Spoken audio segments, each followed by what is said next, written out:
Hi horse friends, in today's video we are going to talk about how to set up a fly trap. We are particularly using the rescue fly trap here, the bagged version. And if you look closely here, I've already pre-cut it, but it'll tell you to cut along the top here.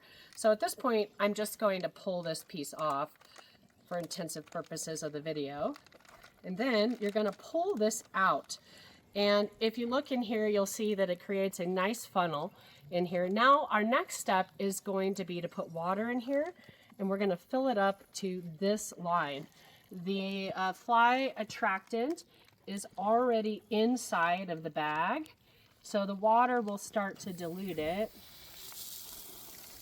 once that goes. So I like to test and see. I don't want to dilute it too much, so I got to make sure not to put too much water in there. Pretty much right next to the top. Here we go. And if you look there, you'll see the water is right next to that line. Now, I like to use baling twine because it's something that's readily available at almost all barns to hang these. Not being the best pony clubber here with us. And another key factor to remember when you're hanging these, don't hang it right next to where your horse lives. Inside of here is an attractant.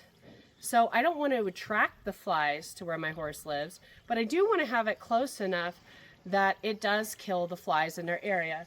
So for me, we have this nice tree over here with a fantastic branch that's pretty strong, that's still close enough to where the horses live that we are killing the flies there. And I'm gonna wrap it right around here.